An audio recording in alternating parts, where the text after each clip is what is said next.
Então, meus amigos, é um motivo de alegria e um motivo especial por contarmos para o nosso amigo Teltsch, que veio de Santa Maria, no Rio Grande do Sul, a convite do Eduardo, fez várias palestras aqui e hoje vai abordar um tema que nos interessa muito, que é a vida depois da morte. Porque o espírito ele não pode chegar lá e dizer que não sabia ou ficar surpreso, porque essas palestras e os livros de André Luiz, que foram escritos para os espíritas, é para que eles não tenham dúvida, de quando chegar lá, não ter dúvida. Ele não falou sobre planos siderais, sobre anjos, André Luiz, ele falou daquilo que a gente vai encontrar do lado de lá, ou seja, a nossa consciência, as nossas obras. Então não tem como, e o nosso amigo vai reforçar esse entendimento. Ele é da Cruzada dos Militares Espíritas, lá de Santa Maria, e ele também trabalha junto a um abrigo de idosos, e é espírita de berço. Então tem uma bagagem considerável, considerando que ele já está com os cabelos pintados, então já tem uma bagagem boa para nos oferecer. Então cabe a nós envolvê-lo nas nossas melhores vibrações, para que ele se sinta bem acolhido e em casa, na sua casa, com a palavra. Pode pegar isso.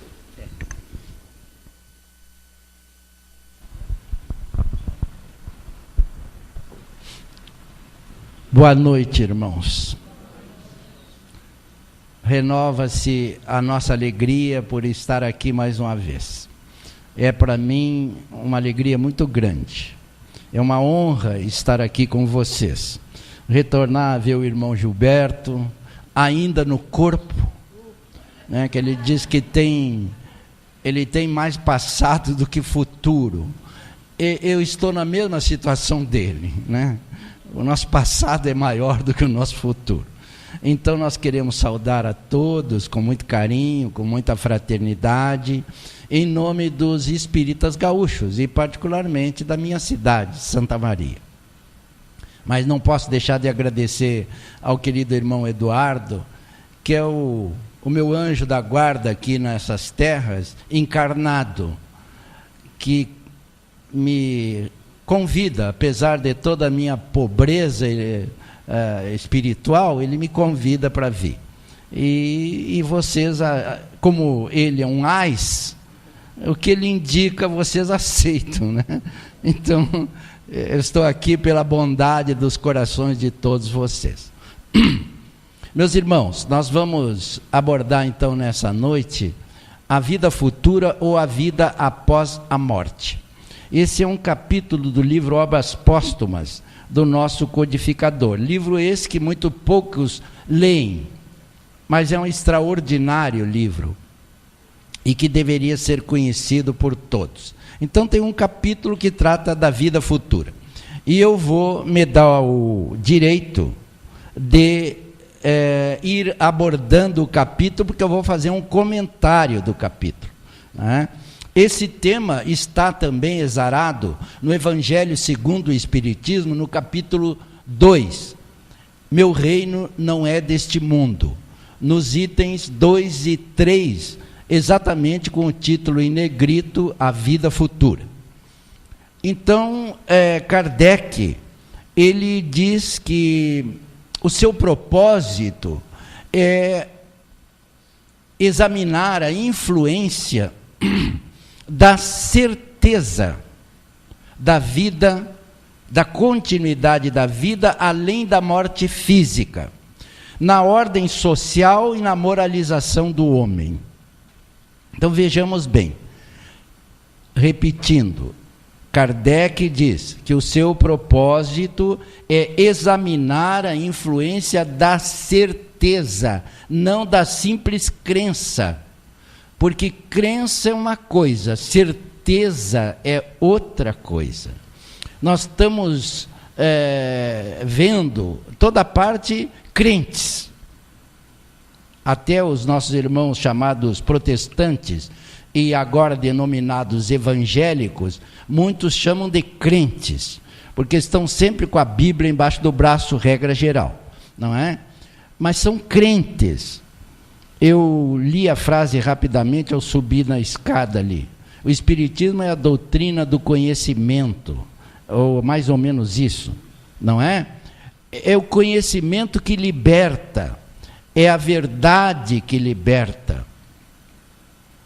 Porque ninguém pode seguir alguma coisa que ele não compreende, que ele não entende, que está aquilo complicando a sua vida ao invés de facilitar. Então, uma coisa é a certeza, outra coisa é a crença pura e simples. O crente, ele crê enquanto está dando tudo certo, regra geral. A vida vai bem, ele está bem, a saúde está boa, ele está empregado, tem salário, e ele está crente, digamos assim. Mas na hora que acontece qualquer dificuldade, a crença se esvai, porque crer é uma coisa e ter certeza é outra coisa. Eu cria que ia chover, por exemplo, né?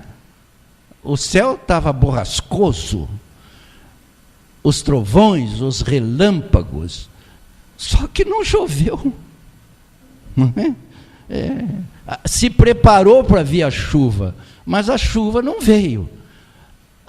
Eu cria que ia chover. Pois é, quem crê mais ou menos assim. Eu cria que ia acontecer tal coisa. Eu acreditava que ia acontecer tal coisa, só que não aconteceu. E aí, de repente, o crente se torna descrente.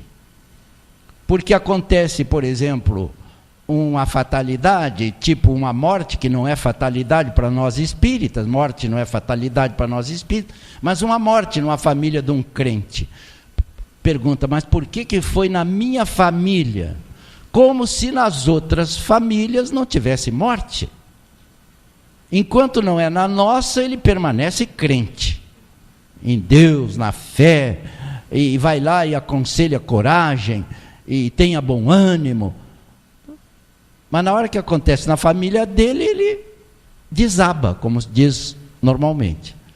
E aí pode se tornar descrente. Não, se Deus realmente existisse, não teria deixado que isso acontecesse com meu filho, com a minha mulher, com meu pai, com a minha mãe.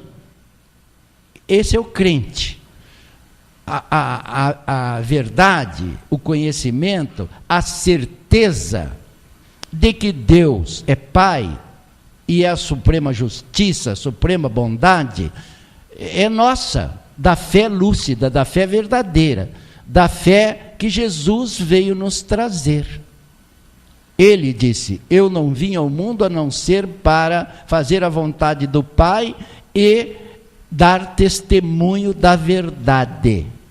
Diálogo com Pilatos. E Pilatos lhe pergunta, o que é a verdade? A Bíblia narra que ele calou. Alguns mais, vamos dizer, intrépidos ou corajosos, dizem que ele teria dito, a verdade é o Pai. E calou também. Né? Mas isso a Bíblia, o Novo Testamento não registra. Então, até porque o que é a verdade? É outra coisa interessante, né? O que é verdade para mim pode não ser verdade para outro irmão. Ele ainda não entendeu aquilo que eu já entendi. Então estamos em busca da certeza e não da crença. Mas Kardec diz assim, certeza na continuidade da vida, ou seja, nessa superação da chamada morte, na ordem social e na moralização do homem. Porque quem tem certeza da continuidade da vida após a chamada morte, para nós desencarnação, tem que mudar de vida, tem que se moralizar, tem que alterar a ordem social. A gente não às vezes não se dá conta. Quem é que vai mudar a ordem social? Somos nós, os seres viventes da Terra. Se nós não nos mobilizarmos, não muda nada. O que é a sociedade?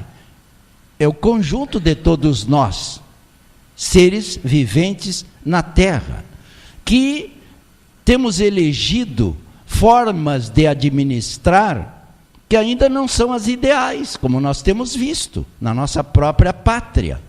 Infelizmente, não é?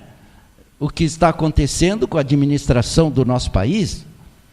Mas quem decide isso? Somos nós. Ah, mas a política está toda equivocada. Quem tem que mudar isso? Nós, que deixamos chegar nesse ponto. Eu me dirijo particularmente nesse momento, onde eu disse aos mais moços, que estão nos ouvindo aqui agora. E quando eu disse mais moços, eu disse assim, abaixo de 50 para baixo, porque tudo é moço de 50 para baixo. Podem discordar. Mas quando eu falei isso, depois que terminou a palestra, veio um companheiro relativamente jovem e disse assim, o senhor me excluiu dessa turma que deve mudar o país. Eu digo, por quê? Porque eu tenho 56. E o senhor diz que jovens são de 50 para baixo. Eu digo, não, mas não quer dizer que os que têm mais de 50 não possam continuar trabalhando para mudar as coisas para melhor, para mudar a ordem social. Aqui está o Gilberto, com 82, tentando mudar a ordem social. Está firme na posição, não vai para casa, vai morrer trabalhando, graças a Deus, se Deus quiser. Não é? Então, às vezes, as pessoas me veem, eu faço palestra desde muito novo também, e as pessoas às vezes chegam, seu Teltes, o senhor tomou um banho de formol? E eu já entendo o que é banho de formol. O senhor não muda, eu lhe conheço há 15 anos, o senhor é o mesmo. E eu digo, não sou o mesmo, estou 15 anos mais velho. Não, mas não aparenta, mas trabalho. Então a gente repete, eu quero morrer trabalhando. Se Deus me der a honra, eu também quero morrer trabalhando, viu, Gilberto? Não é só você, não. E tentando mudar a ordem social, pelo conhecimento, pela sabedoria, pelo entendimento da fé verdadeira que Kardec nos trouxe. Fé verdadeira só é aquela que pode encarar de frente a razão em todas as épocas da humanidade. Foi isso que Kardec disse. A nossa fé é essa. Quando é que o Espiritismo veio? Há 160 anos atrás. É muito novo o Espiritismo, como religião, como fé. Mas tem mudado o mundo, tem ajudado a mudar. Sim. Tudo isso, quanta gente decente, honesta, digna, e se esforçando para melhorar, o Espiritismo tem ajudado. E tem estado nas fileiras do Espiritismo. E outros que saíram, mas levaram consigo valores que eles vão ter para sempre. A fé é lucidez, tem que ter coragem de enfrentar a verdade e pagar o preço, porque tem um preço para ser honesto, para ser digno, para ser decente, mas tem um preço para ser desonesto, indigno e indecente também. Qual é o melhor? É pagar o preço pela honestidade, pela decência, pela moralidade? Que é. Os discípulos do Cristo, naquele tempo, o exemplo máximo de fidelidade a Jesus era entregar suas vidas aos romanos, aos judeus.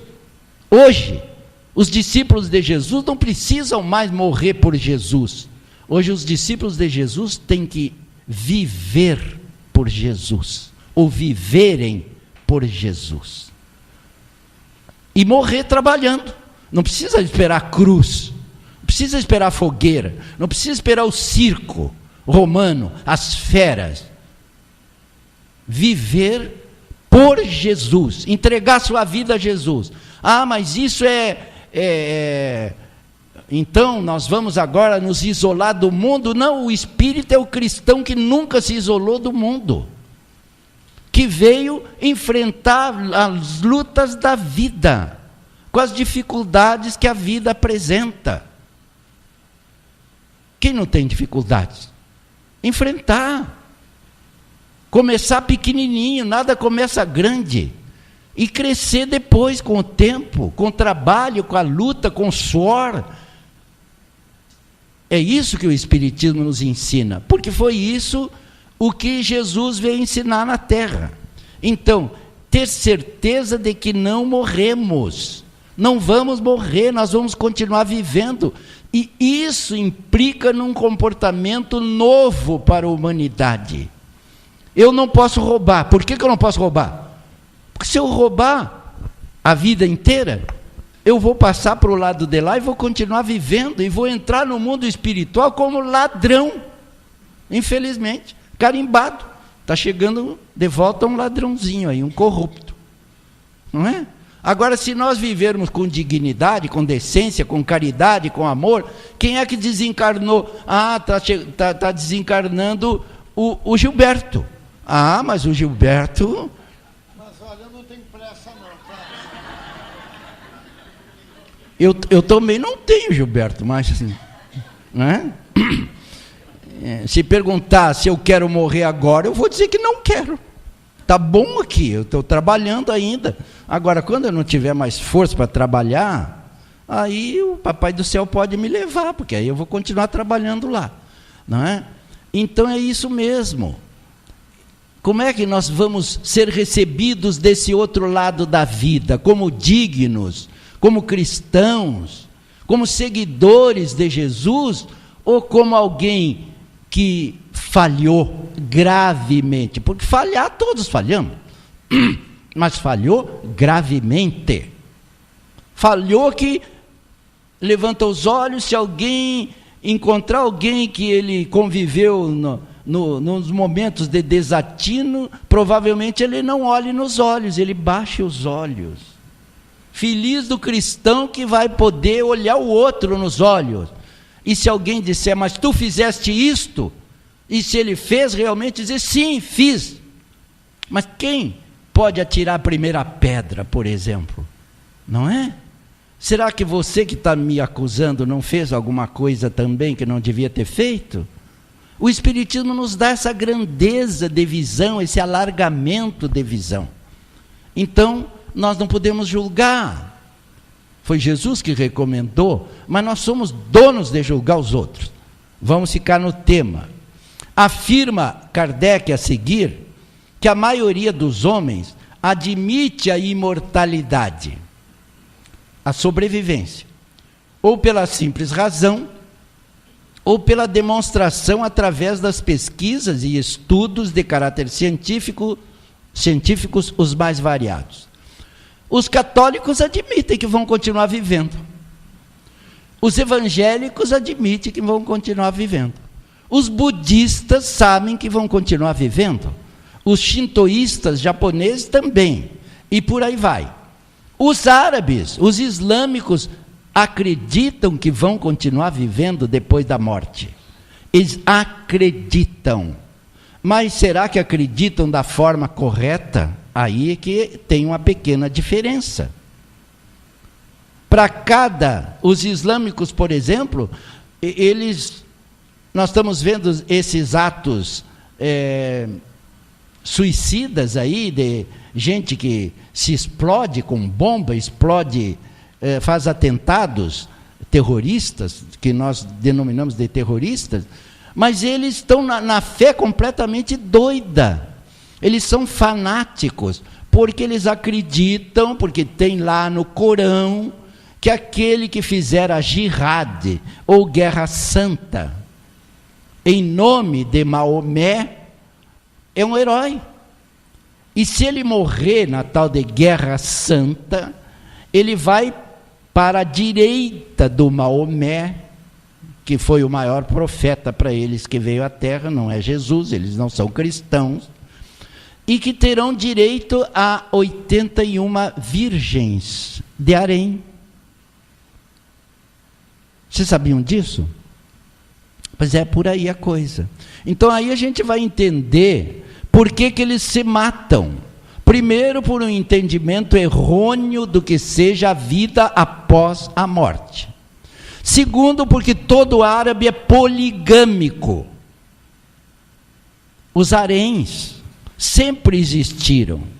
Muitas mulheres. O homem se dá o direito de ter muitas mulheres. Os homens árabes, regra geral. Não é? E até hoje. Não pense que isso mudou muito, não. Não tem mais harém, mas no Irã, o homem tem direito a casar com 4 mulheres, no Iraque com 4 também, no Afeganistão com 4 também. É lei humana. E elas vivem bem umas com as outras. Eu gostaria de estabelecer isso aqui no Brasil para ver como é que ia ficar. Ia ficar complicado. O Eduardo, por exemplo, se horroriza. Ele é solteiro, né?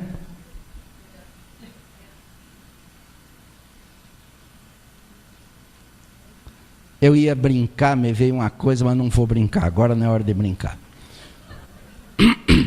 Bem, a coisa está séria. Então, os homens, a maioria dos homens admite a imortalidade. Todas as religiões admitem. Só que elas admitem com aquela ideia de céu, inferno, purgatório. Essa não é a ideia espírita. Não é assim. O Espiritismo vem nos dizer e provar e demonstrar como é a vida após a morte. E que cada um vai receber de acordo com a sua semeadura. Diz o nosso codificador que as consequências do materialismo ou do nadismo, materialista ou que não acredita em nada, por isso nadismo, já foram bastante examinadas e estudadas. Isto é, aqueles que vivem sem fé, confiança em Deus, sem esperança no futuro, etc., entregam-se normalmente aos gozos materiais, aos interesses meramente pessoais, ao egoísmo com todas as suas consequências, à lei do mais forte, do mais esperto, etc, etc, etc.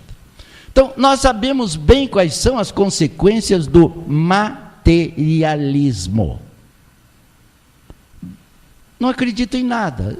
Deus dizem que tem, mas eu não sei se tem. Não me provaram ainda que Deus existe. Por exemplo, o materialista diz isso, né? E então ele se entrega ao quê? Ao hoje, ao dia, agora, às sensações do momento. Já que ele tem dúvida se vai mesmo continuar vivendo, o melhor é aproveitar o agora. O agora é certo, dizem os materialistas. Então vamos aproveitar. Vamos fazer carnaval no Rio? Vamos.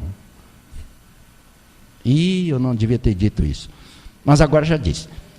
Não tem só carnaval no Rio, né? Tem carnaval em toda parte. Vamos viver as sensações físicas, os instintos, e dão asas a isso tudo, e vão se comprometendo moralmente, vão tendo problemas sérios, não é?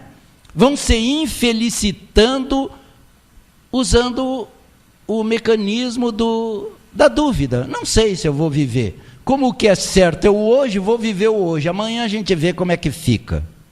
Então, a consequência de saber que tem amanhã, que o amanhã não é incerto, que o amanhã é certíssimo, porque o amanhã será a continuidade do hoje. É isso que Kardec nos diz. Então, Kardec se refere, nesse capítulo, aos incrédulos, aos materialistas, por falta de coisa melhor. Olha que coisa extraordinária essa frase que está lá no livro Obras Póstumas. Materialistas por falta de coisa melhor. O que Kardec quis dizer com isso, gente? Quem seriam essas pessoas? E aí ele responde: aqueles que buscaram e não encontraram, não se satisfizeram com as explicações das suas religiões de origem dogmáticas, não conseguiram respostas racionais, lógicas, científicas, aos seus questionamentos íntimos, e por aí vai Kardec. E ele diz no final, no fundo, todos querem ter certezas. Está escrito lá no livro. Então, tem incrédulos por falta de coisa melhor. Quantos de nós que viemos do catolicismo, eu não vim. Vocês ouviram que eu sou espírita de berço, de família. Eu não passei pelo catolicismo, mas eu passei, como o Gilberto, numa época de muito preconceito. Eu ia à missa para ver o que acontecia na missa como menino. Meus colegas eram todos católicos, então de vez em quando, menino curioso, esperto, que modéstia à parte eu era, né? Malandro, barbaridade, arteiro, naquele tempo dizia arteiro. Agora não, tudo que é criança é especial, hiperativa, outras coisas. Eu acho que eu fui hiperativo naquela época. Mas então eu ia na missa para ver como é que era a religião dos meus coleguinhas. E cansei de entrar na missa e ouvir o padre falando lá do púlpito que espiritismo era coisa do demônio, do diabo, quem se metesse com o espiritismo ia ficar louco. Eu ouvi como criança isso. E era assim. Né? A pessoa era rejeitada porque se tornava espírita, ou não tinha coragem de dizer que era espírita. Até hoje tem gente que vive no centro espírita e na hora do recenseamento, religião, marca lá católico para não dar problema. Ou outra religião. Né? Isso está acabando, mas era assim. Então, incrédulos por falta de coisa melhor, vão ao templo, procuram as respostas, mas os seus líderes religiosos não têm as respostas adequadas, não respondem a contento. Por exemplo, a desencarnação de um ente querido abrupta, não aquele que está doente, que vai se extinguindo aos poucos, um acidente, uma batida de carro, uma queda de avião, vai lá e pergunta para o seu líder religioso, para o seu sacerdote, por que isso? É o destino dele. Isso não satisfaz, a pessoa quer mais. Sim, era o destino dele. E o meu, que sou pai ou mãe, o que eu tenho que ver com isso? Bom, isto quer dizer. E aí, não é? Ou então, foi uma fatalidade. Ou então, foi Deus que quis. Quando eu digo Deus quis, mas Deus quer essas coisas para a gente, para infelicitar. Não aceitam as respostas que recebem. Então querem mais, querem esclarecimento, querem luz, querem saber. E vão buscar. Graças a Deus que o Espiritismo veio para esclarecer, para não dar essas respostas e deixar as pessoas incrédulas e que se tornam materialistas. As que buscam na doutrina espírita ou em outras filosofias adequadas, ou religiões, ou ciências, podem até se encontrar. Mas aqueles dogmas, aquelas coisas do passado, Deus quis, te conforma porque era destino, isso é pecado. Os nossos irmãos da Igreja Católica chegavam a dizer que quando acontecia algo com a criança, que a culpa era dos pais. Tu deve lembrar disso. Os pais são pecadores, então o filho está pagando pelo pecado do pai. Isso era ensinado na igreja. E eu não ouvi dizer, eu vivi esse tempo, que as pessoas acreditavam que o pai, a mãe, podiam ser castigados, eram os responsáveis pelo sofrimento do filho, que não tinha pecado porque era uma criança, mas ele ia confessar um pecadilho qualquer lá, uma coisinha, né? Roubei o ovo, tirei o ovo do ninho da galinha, então tem que fazer penitência, que tinha que confessar aos domingos, né? O Eduardo nunca tirou o ovo da galinha do ninho da galinha, eu sei. Nem o Gilberto. Então, gente, baita pecado, né? Coisa que qualquer criança faz, quebrar o ovo, tirar o ovo, esgoelar o pintinho, isso é coisa de criança, não sabe, não tem noção. Isso é pecado, Deus fica brabo, né? Era os ensinamentos do passado. Bom, então, incrédulos ou materialistas por falta de coisa melhor. Todos querem ter certezas, diz Kardec. O Espiritismo dá certeza. O Espiritismo não forma crentes. O Espiritismo forma pessoas com sabedoria, consciência lúcida. A minha fé, a nossa fé espírita, não é crença, é sabedoria. Eu não acredito que vou viver depois da morte. Eu tenho certeza que eu vou viver depois da morte. O espírita tem certeza. Não vou acabar, esse corpo acaba. Mas é o corpo, eu não sou o corpo. Eu habito o corpo. Só isso. O corpo vai terminar? Vai. Mas eu vou continuar vivendo, eu não sou o corpo. O Espiritismo nos ensina que a cada noite nós morremos, simbolicamente. Saímos do corpo. Uns ficam grudados no corpo, são tão, vamos dizer, preocupados com a matéria, que eles não dão voos mais elevados, né? Ficam perto ali, cuidando quase que o ninho. Mas tem outros que já estão mais espiritualizados, que saem do corpo, vão longe. Viajam espiritualmente. À noite, é uma semimorte o sono, ensina o Espiritismo. Então, quando alguém diz assim, o que o Espiritismo interpreta sonhos? O Espiritismo não interpreta sonhos. O Espiritismo sabe explicar o sonho, é diferente. E explica com dignidade, com decência, com o conhecimento que o Espiritismo nos dá. Mas não tem essa coisa de sonhou com cobra, então vai levar uma mordida. Não é? É mais ou menos isso. Sonhou com escorpião, aí as pessoas ficam indo para o horóscopo, para ver se é escorpião, se é tigre, se é leão, se é não sei o quê, se é peixe. Eu sou peixe, mas eu nunca leio horóscopo, não é? Porque, meu Deus, quando eu fiquei sabendo como é que fazia o horóscopo na minha cidade, no jornaleco que tinha lá, né? Aí chegava um vendedor de jornal, que era muito esperto, e o pessoal, e o encarregado do horóscopo tinha esquecido de preparar o horóscopo no dia seguinte.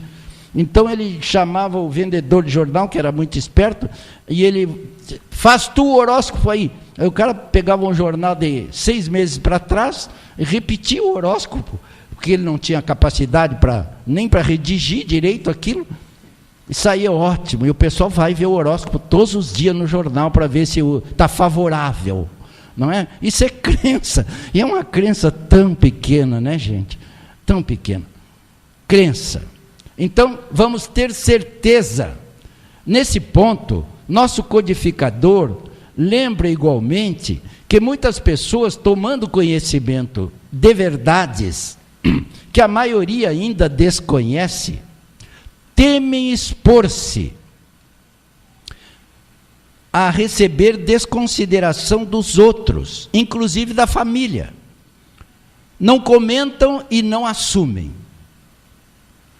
Continua o parágrafo dizendo: outros, embora não se preocupem com as opiniões alheias, não veem motivo para alterar os seus procedimentos, já que creem não encontram ainda respostas capazes de alterar-lhes para melhor o comportamento.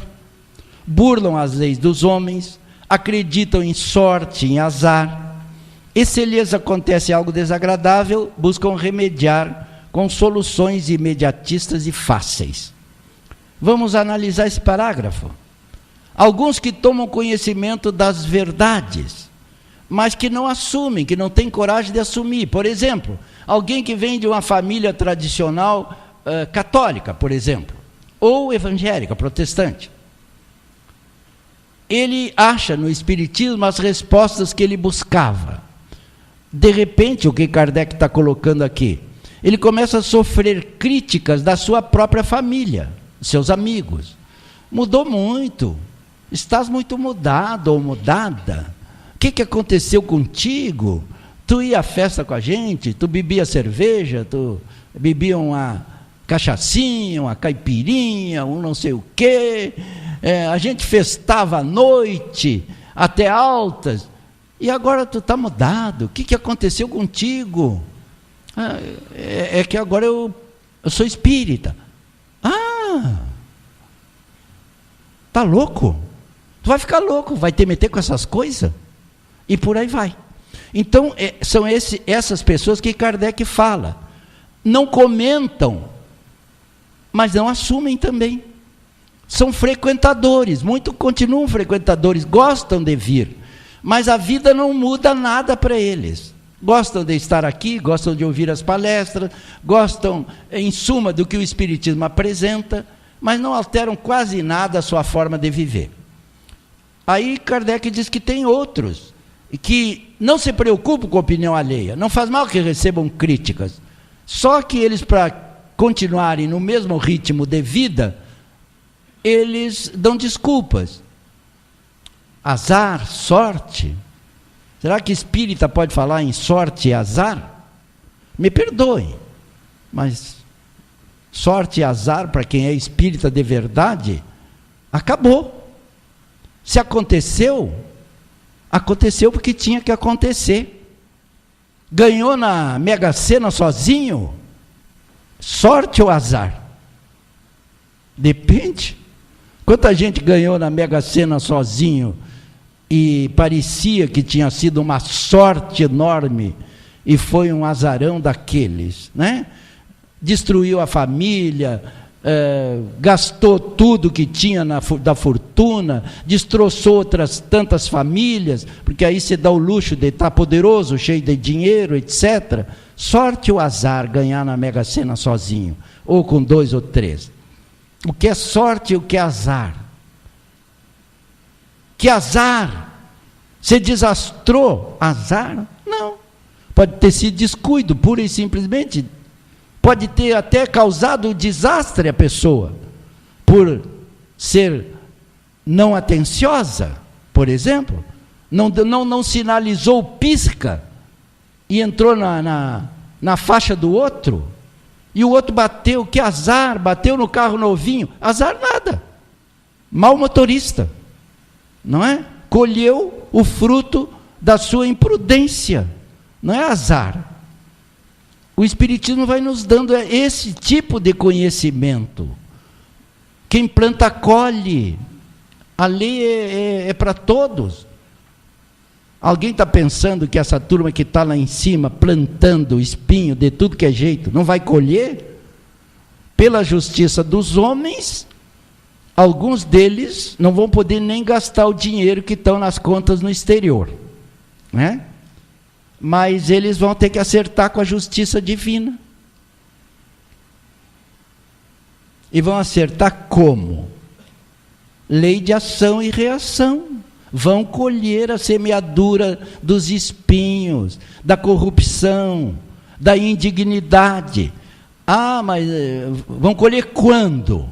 Se eles não colherem agora, como nós temos a certeza de que eles vão continuar vivendo, eles vão colher logo ali, na próxima encarnação. Eu e o Gilberto vamos ver, porque nós vamos passar para lá daqui a pouco, e aí, né? E aí nós vamos ver, né? Vocês aqui, sim, Gilberto. O tempo é relativo, tu sabe disso, né, Gilberto? Esse daqui a pouco pode levar mais 10 anos, mais 15. É daqui a pouco, né? Tá bem, mais 10, mais 15 para ti? Depende, né? Então, gente, sorte, azar, não assume, não mudam de comportamento. acham até que o Espiritismo tem razão. Que doutrina lúcida, é uma doutrina que realmente esclarece, que ilumina. A reencarnação é bem lógica, a reencarnação, para falar de justiça divina. Sem reencarnação não haveria justiça divina. Tá, eu entendo isso. Mas sabe disso? Vamos deixar para outra encarnação, porque essa aqui está tão boa. Alguns de nós ouvimos isso, né? Quem está no trabalho ouve. Não, mas para mudar agora, eu já estou velho, como é que eu vou mudar? Agora, eu já fiz tanta bobagem, é melhor eu continuar no mesmo ritmo. Deixa para outra encarnação, lei do menor esforço, vamos se acomodar. Eu não mudei até agora, não vou mudar mais. Sempre é possível mudar, sempre é possível. Vamos fazer esse esforço. Allan Kardec levanta então a seguinte questão: se a crença na vida futura é elemento moralizador, e como diz Kardec, como é que aqueles a quem se ensina isso, desde que vem ao mundo, são igualmente tão maus? Então tem gente que tem religião, seja a religião que for, e sabe, foi ensinado desde criança que tem vida após a morte. E ele diz assim, mas como é que se tornam maus? Como é que não se modificam, sabendo que tem vida, porque o materialista diz, morreu, acabou tudo. Então, para o choque vai ser maior, e vai estar de acordo com aquele que ele acreditava. E tinha um intelectual na minha cidade, um teatrólogo, fazia peças, famoso, escrevia livros, e era materialista. E o Chico se preocupava, alguém se preocupava e levava para o Chico. Chico, mas a gente tenta convencer e a pessoa não aceita, não adianta. E o Chico, naquela paciência dele, só dizia assim, espere, ele vai mudar. Mas vai mudar quando? Faz 10 anos que eu trabalho a cabeça dessa pessoa. Ele vai morrer sem acreditar, Chico, sem se... E o Chico diz, pois deixa morrer. Aí ele vai ver que ele vive. Deixa morrer. Então é isso, a coisa é simples. Materialista até a hora que morre. Aí fica espiritualista. E primeiro não vai entender nada, vai achar que está vivo, pior ainda por cima, né? Porque o materialista vai se sentir vivo, estando vivo num corpo perispiritual igual ao que ele tinha, e vai querer levantar o corpo não levanta mais, vai querer falar com os familiares não ouvem, não veem, não sentem a presença do dito morto ou falecido, e ele vai dizer, estou louco, eu estou vivo, ninguém mais me olha, ninguém cuida de mim, ninguém se interessa por mim. Não, esse é o resultado do materialismo. Lá pelas tantas, ele vai se dar conta que ele está na outra dimensão da vida. Então, vamos tratar de fazer o bem, não ser maus. Nós temos a certeza, não a crença, de que vamos continuar vivendo. Kardec aí argumenta alguma coisa sobre isso, né? Vamos passando um pouquinho, porque o tempo é danado. Então, Kardec diz assim, por muito sólida que seja a crença na imortalidade, o homem considera, isso mesmo, que não há certeza nas explicações existentes, portanto vê essa vida futura como algo muito distante, vago, além do que, para o crente comum, tudo já está definido, ou é céu, ou é inferno, ou é purgatório, e isso não pode ser alterado.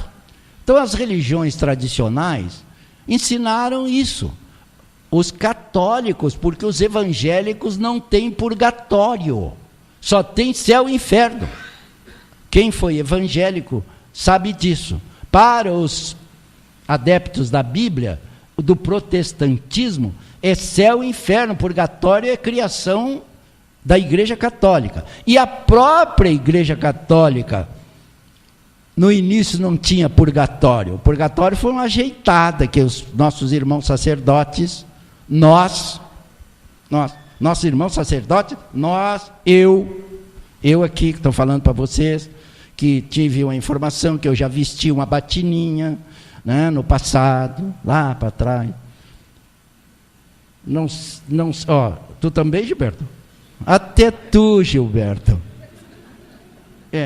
O Eduardo, não sei se vestiu batina, mas os líderes espíritas quase todos vestiram batina, né?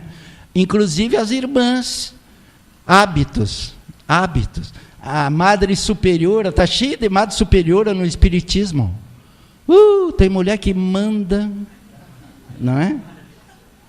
Não que a mulher não possa mandar, mas ela dá uma de Madre Superiora mesmo, ela manda para valer. E aí, é por aí a coisa. Então nós não tínhamos, na nossa igreja de origem, a maioria, purgatório. O purgatório foi inventado para ajeitar a coisa, porque as explicações não davam, o pessoal vinha. Mas por que, padre, que o meu filho morreu sem pecado? Para onde é que ele vai? E aí tiveram que criar um meio termo, né? Mas nem pecou e já está lá, sem entrar no mérito. Então, não pode modificar, mas isso é uma crença arraigada em todos nós. Isso passa de avô, de bisavô para avô, de avô para pai, de pai para filho, e aí nós encontramos o Espiritismo, mas trazemos conosco, arraigado em nós, no nosso espírito, essa crença de céu, inferno, purgatório. E no fundo, tem muito espírita que ainda está pensando para onde é que ele vai. E eu vou perguntar agora, para os espíritas que estão me ouvindo, para onde é que cada um vai? Não precisa responder, pense. 30 segundos para pensar. Quando desencarnar ou morrer, para onde eu vou? O Espiritismo é uma maravilha, é uma doutrina radiosa. Então, a gente responde assim, eu faço essa pergunta para mim, para onde é que eu vou a hora que eu desencarnar? E eu fico pensando, para o céu, o tal de céu, eu não vou. Tenho certeza. Porque eu não sou flor de Seixeira. Agora eu até tenho um perfuminho que eu boto quando vou fazer palestra, né? Mas já fiz muita bobagem quando era mais novo. Então, para o céu eu não vou. Aí eu me pergunto de novo, para onde é que eu vou quando eu desencarnar? Para o inferno eu também não vou. Não é? Bom, eu já eliminei 2 das 3 hipóteses. Para o inferno eu também não vou. E por quê? Porque eu penso assim, mas eu não sou demônio, não é? Eu não sou diabo para ir para inferno nenhum. Eu posso não ter as virtudes que eu gostaria de ter, e não tenho, mas eu não sou um diabo, um demônio, um satanás que eu vá queimar no fogo eterno. Não vou. Bom, onde é que eu vou? Me sobra um umbral, maravilhoso umbral. André Luiz passou pelo umbral, né? Eu espero que tu não passe, Gilberto, pelo umbral. Tu vá direto. Eu acho que eu vou para o umbral, porque para algum lugar eu tenho que ir, né? Para o limbo, que era outra, só os nenezinhos não batizados que iam para o limbo. Eu não fui batizado até hoje, porque eu sou espírita, mas eu já estou adulto, então para o limbo eu também não vou. Então, para o umbral. Mas passar no umbral não tem problema. É o período de readaptação para a vida verdadeira, não é isso? É o período de reabilitação para a vida verdadeira. Então, acabou com a crença de céu, inferno, purgatório. E aí Kardec pergunta mais adiante, por que em geral se cuida tão pouco da vida futura? Olha essa pergunta, está lá no capítulo. Por que, em geral, se cuida tão pouco da vida futura? E argumenta ele, dando as respostas. Se todos os dias tantos partem para esse mundo novo, desconhecido. Depois ele diz: se ninguém sabe ao certo a hora da partida, que pode ser a qualquer momento. E dá uma terceira hipótese: se esta é a realidade que nos aguarda a todos. Por que se cuida tão pouco da vida futura? Kardec pergunta nesse capítulo. A gente quase não pensa no futuro, porque o futuro é voltar para o mundo espiritual, e ninguém quer pensar em morrer. Como é que nós vamos nos preparar para a desencarnação se não pensamos na morte? Se não estudamos o que é a vida após a morte? Se não nos interessamos por essa continuidade da vida, nós vamos, mesmo espíritas, estar despreparados para a morte, para a desencarnação, melhor dizendo. Então temos que nos preocupar, de vez em quando pensar: como é que está a minha vida hoje? O que eu estou fazendo? Eu sou mortal no corpo, sou imortal como espírito, mas esse corpo termina. Chico durou 92, né? 2 de abril de 2002, se não me engano. Divaldo está com 90, mas o Divaldo vai. Ninguém pensa que o Divaldo é imortal. O corpo vai terminar. Todos foram. Ninguém ficou para semente. Então, qual é o problema da gente pensar: eu vou também. Vai chegar a minha hora. Deus me dê saúde. Que bom que eu tenha saúde até perto do fim. Não é isso que todo mundo quer? Eu lembro que a minha mãe dizia: eu não quero dar trabalho para ninguém. A hora que eu ficar doente, que Deus me leve logo. Quase todos nós já ouvimos isso nas nossas famílias. Eu não quero dar trabalho para os meus filhos, eu não quero dar trabalho para minhas noras, eu não quero dar trabalho para os meus netos. Não é mais ou menos isso? Que Deus me leve logo, mas que vai. Vai. Não é? Jesus foi, por que nós não vamos ir? Então, só um detalhe: vocês têm ideia de quantas mortes existem? Porque a gente não se acostuma com a morte. O Espiritismo vem nos ajudar, nos acostumar com a ideia dessa outra vida, ou com a morte física, ou com a continuidade da vida além do corpo.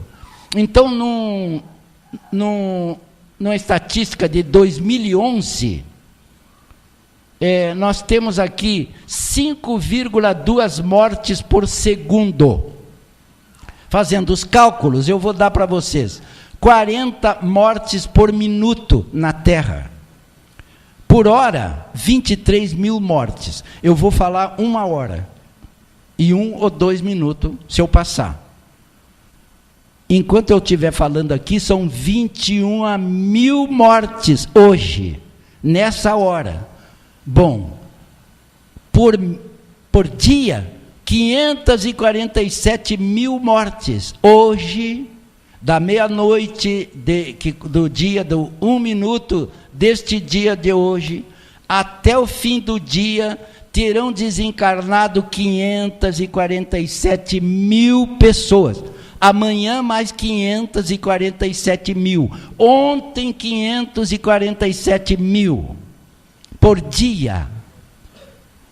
Isso por mês dá 16 milhões e 400 mil mortes por mês. Ao final de janeiro terão deixado o corpo na Terra 16 milhões e 400 mil pessoas. E ao fim do ano de 2018, terão voltado para a verdadeira vida 200 milhões de pessoas. E nós não nos acostumamos com a morte. Por que será?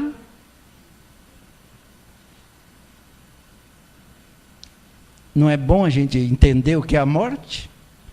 Não é bom a gente se preocupar com a vida futura, com o amanhã? Essa é a estatística, gente. Isso não é coisa de espírita, isso é coisa de cientista que busca os dados, não é?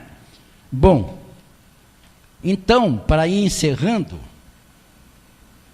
Ainda bem que o meu relógio, aquele lá está mais caridoso comigo, dá 7 lá. No meu já dá só 5. Aí, então, gente, por que que a gente não se preocupa? Não é bom se preocupar? Vou dar um conselho. De conselho, se fosse bom, se dava, vendia, diziam os pessimistas, né? Mas um conselho: vamos frequentar o centro espírita. O centro espírita esclarece. Vamos entrar em grupo de estudo, vamos debater, vamos esmiuçar isso aí que o espiritismo tem para ofertar. O espiritismo é o consolador prometido, o espírito de verdade ou da verdade. É a promessa de Jesus: não vos deixarei órfãos, eu voltarei para vós. Não foi isso que Jesus disse?